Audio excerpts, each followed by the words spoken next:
बच्चों, आज हम पढ़ेंगे फीचर लेखन। कल हमने आलेख लेखन पढ़ा था। अब फीचर लेखन को समझिए। मूलतः लैटिन भाषा के फैक्ट्रा शब्द से निर्मित फीचर शब्द का अर्थ स्वरूप या रूपरेखा है। क्या है फीचर शब्द का अर्थ? स्वरूप या रूपरेखा है। किसी भी समाचार पत्र के प्रमुख 4 अंगों, जो समाचार पत्र के 4 अंग होते हैं, समाचार, फीचर, लेख एवं चित्र में फीचर का स्थान अत्यंत महत्वपूर्ण होता है। फीचर किसी वस्तु, घटना, स्थान या व्यक्ति विशेष की विशेषताओं को उद्घाटित करने वाला विशिष्ट आलेख है, जिसमें सृजनात्मकता, काल्पनिकता, तथ्य, घटनाएं, विचार, भावनाएं आदि का एक साथ उपस्थित रहते हैं। मतलब फीचर में क्या होता है, मैं दोबारा फिर बता देता हूँ। फीचर किसी वस्तु, घटना, स्थान या व्यक्ति विशेष की विशेषताओं को उद्घाटित करने वाला विशिष्ट आलेख है। किसी वस्तु की, किसी घटना की या किसी स्थान या किसी व्यक्ति विशेष की जो विशेषताओं को उद्घाटित करने वाला विशिष्ट आलेख है, जिसमें सृजनात्मकता, काल्पनिकता, तथ्य, घटनाएं, विचार, संभावना, भावनाएं आदि एक साथ उपस्थित रहते हैं, उसमें सब कुछ। अब आता है फीचर के गुण। एक श्रेष्ठ फीचर लेखन के निम्नलिखित गुण होते हैं। कौन कौन से गुण होते हैं देखिए। विश्वसनीयता, सरलता, मतलब सरसता एवं सहजता। नंबर 3, प्रचलित शब्दावली का प्रयोग। नंबर 4, रोचकता एवं संक्षिप्तता, प्रासंगिकता। नंबर 5। अब आता है फीचर के उद्देश्य, मतलब किस उद्देश्य के लिए लिखा गया है। इसका प्रमुख उद्देश्य ज्ञानवर्धक करना है, मतलब ज्ञान देना है। यह पाठकों को किसी विषय की गहनता से परिचित कराता है, पाठकों को सोचने समझने के लिए यह प्रेरित करता है। और नंबर 3, पाठकों का ज्ञानवर्धन करने के साथ साथ उसका मनोवैज्ञानिक स्तर पर मनोरंजन भी करता है, मतलब मनोवैज्ञानिक स्तर पर मनोरंजन करता है। अब फीचर लेखन का क्रम, क्या क्रम होना चाहिए? फीचर लेखन का क्रम निम्नलिखित है। कौन सा? शीर्षक, आमुख या भूमिका, विस्तार, विषय का विस्तार या विवेचन, और निष्कर्ष या समापन। सबसे पहले इसका शीर्षक पे लिखना होता है, फिर आमुख या भूमिका, विषय का विस्तार होगा या विवेचन करना होता है, और फिर बाद में निष्कर्ष या समापन। अब आता है फीचर लेखन के तत्व। भाई फीचर, किसी भी फीचर लेखन के निम्नलिखित तत्व होते हैं। कल्पना, विषय का निर्धारण कर लेने के पश्चात फीचर लेखन विषयानुरूप कल्पनाएं करती है। कल्पना के द्वारा कुछ नए एवं मौलिक प्रस्तुत करने की कोशिश की जाती है। दूसरा हुआ तथ्य। चूँकि तथ्यों के आधार पर ही बात कही जाती है, इसलिए तथ्यों की प्रस्तुति मनोरंजक, सरस एवं रोचक होनी चाहिए। फीचर में सत्य एवं तथ्य के साथ रचनात्मकता का विशिष्ट समावेश होता है। नंबर 3, लेखन कला। वास्तव में फीचर चिंतन का तथ्यात्मक एवं रचनात्मक प्रस्तुतिकरण है। इसमें सरल, संक्षिप्त, सरस एवं रोचक शब्दों का प्रभावी ढंग से प्रयोग किया जाता है। अपनापन लिए हुए इसकी भाषा में मुहावरों, लोकोक्तियाँ एवं सूक्तों का सही एवं सार्थक प्रयोग किया जाना चाहिए।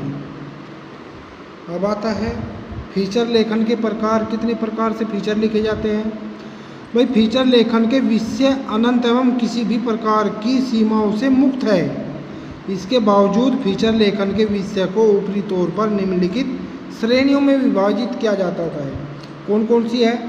सामाजिक सांस्कृतिक फीचर। नंबर 2, घटनापरक फीचर। नंबर 3, प्राकृतिक फीचर या लोकाभिरुचि फीचर।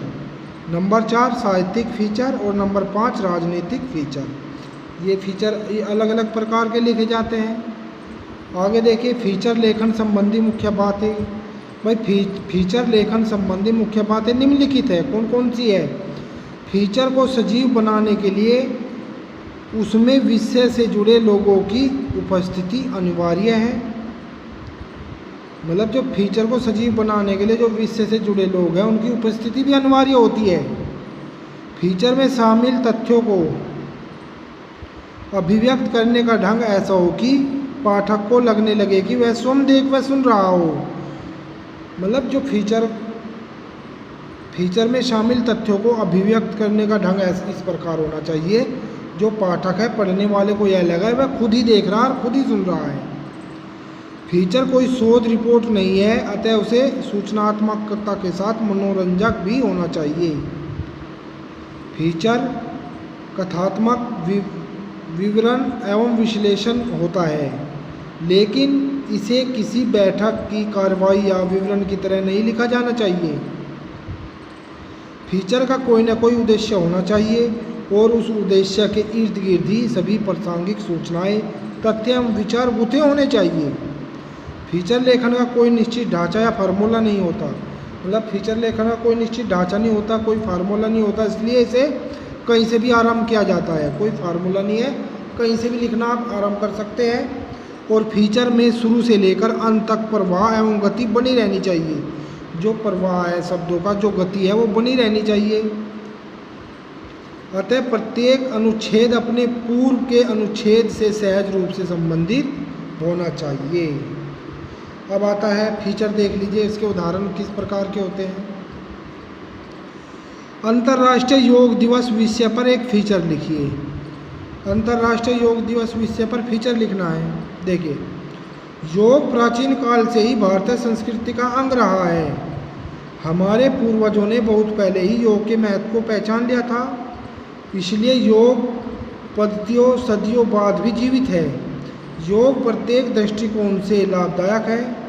योग करने से व्यक्ति का शरीर सुगठित व सुडौल बनता है। दिसंबर 2011 में योग गुरुओं ने पुर्तगाली योग परिसंघ के प्रतिनिधि मंडल का समर्थन किया और दुनिया को एक साथ योग दिवस के रूप में 21 जून घोषित करने के लिए संयुक्त राष्ट्र को सुझाव भी दिया था। प्रधानमंत्री श्री नरेंद्र मोदी ने 21 जून 2015 का दिन अंतर्राष्ट्रीय योग दिवस के रूप में घोषित किया। उस दिन को उत्साहपूर्वक मनाया।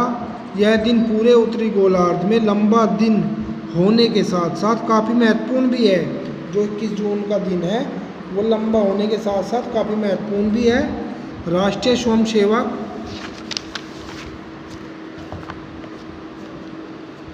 संघ के संस्थापक श्री केशव बलिराम हेडगेवर है। मतलब इस संघ के संस्थापक केशव बलिराम हेडगेवर। पुण्यतिथि होने के कारण यह दिन अंतर्राष्ट्रीय योग दिवस के रूप में मनाया जाता है। मैं इसमें दोबारा बता देता हूँ। राष्ट्रीय स्वयंसेवक संघ के संस्थापक श्री केशव बलिराम हेडगेवर है और पुण्यतिथि होने के कारण यह दिन अंतर्राष्ट्रीय योग दिवस के रूप में भी घोषित किया गया। अंतर्राष्ट्रीय योग दिवस के मौके पर राजधानी दिल्ली में राजपथ पर आयोजित समारोह स्थल पर 35,985 लोगों ने योग किया तथा इसमें 84 देशों के प्रतिनिधि मौजूद थे, जिसमें अंतर्राष्ट्रीय योग दिवस का कार्यक्रम गिनीज वर्ल्ड रिकॉर्ड बुक में दर्ज हो गया। इस उपलक्ष्य पर प्रधानमंत्री मोदी ने कहा कि योग जीवन जीने की जड़ी बूटी है। मतलब उसने उसमें बताया, मोदी ने कहा योग जीवन जीने की जड़ी बूटी है। अंतर्राष्ट्रीय योग दिवस का उद्देश्य लोगों को प्राकृतिक लाभ बताना, स्वास्थ्य को चुनौती देने वाली बीमारियों पर नियंत्रण करके उसे कम करने का प्रयास करना और विकास और शांति का प्रचार प्रसार करने के लिए मनुष्य को तनाव व मानसिक विघ्नों से दूर करना, वैश्विक समन्वय मजबूत करना आदि है। इस प्रकार योग शारीरिक, मानसिक, नैतिक, आध्यात्मिक सभी क्षेत्रों में लाभकारी है। कहा भी गया है, जिसने आसन को जीत लिया उसने तीनों लोकों को जीत लिया। इसलिए विधि विधान के अनुरूप योग करने का अभ्यास करना चाहिए। दूसरा देखिए, विद्यालयों में स्वच्छता अभियान विषय पर एक फीचर लिखिए। जो विद्यालय में स्वच्छता अभियान चल रहा है उस पर फीचर लिखना है। देखिए, स्वच्छता के प्रति भारत अनादिकाल से जागरूक रहा है।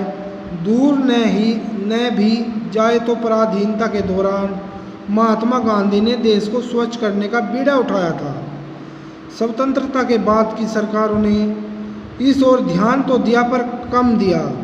जब 2014 में मोदी सरकार चुनकर आई तो उसने इसे मिशन के रूप में ले लिया, मिशन के रूप में ले लिया और स्वच्छ भारत अभियान शुरू कर दिया। प्रधानमंत्री ने देश के प्रत्येक नागरिकों से 1 घंटा सफाई को देने की मांग की और इस मिशन में लाखों लोग लगे। उनमें विद्यार्थी भी थे, जो विद्यार्थी थे उनमें वे भी थे। विद्यार्थी अपने विद्यालयों में रहकर स्वच्छता अभियान में सहयोग दे सकता है। उनका यह छोटा सा सहयोग पूरे भारत को स्वच्छ बनाने की दिशा में अहम कदम माना जाएगा। इस काम को विद्यालयों के शिक्षकों को भी जुड़ना होगा। वे न केवल विद्यार्थियों को स्वच्छता के प्रति सजग करें अपितु स्वयं उनके साथ जुड़कर सफाई अभियान का हिस्सा बने। उनकी प्रेरणा से विद्यार्थियों में उमंग उगेगी और वे विद्यालय के अतिरिक्त सार्वजनिक क्षेत्रों में भी रुचि लेंगे। अगर प्रत्येक विद्यार्थी निश्चित कर ले तो उसे अपने अध्ययन कक्ष, पुस्तकालय कक्ष, खेल का मैदान आदि को साफ सुथरा रखना है तो देश का हर विद्यालय स्वच्छ हो जाएगा। स्कूल में पनपने वाली गंदगी से होने वाली बीमारियों से निजात मिलेगी। स्वच्छ और साफ पेयजल मिलेगा। विद्यालय को स्वच्छ बनाए रखते हुए हमें यह भावना होनी चाहिए कि यह हमारा घर है। जिस तरह घर में जरा सी गंदगी पाए जाने पर हम उसे फ़ौरन उठाकर कूड़ेदान में डाल देते हैं, उसी तरह हमें अगर विद्यालय में कहीं भी थोड़ी भी गंदगी दिखाई दे तो उसे फ़ौरन साफ कर दे। हमारी इसी मनोभावना से विद्यालय स्वच्छ और साफ सुथरे रहेंगे। अब एक और देखिए, प्रश्न नंबर 3 का है पेड़ पौधे हमारे जीवन रक्षक विषय पर एक फीचर लिखिए। देखिए, वर्तमान समय में विकास के नाम पर वृक्षों और वनों को काटा जाता है। प्रकृति से हम कितना खिलवाड़ करते हैं इसका तब पता चलता है जब पर्यावरण प्रदूषित हो जाता है और मानव का विनाश करने लग जाता है। लगातार पेड़ काटने से पर्यावरण में व्यक्ति को जीवित रखने की शक्ति समाप्त होती चली जाती है।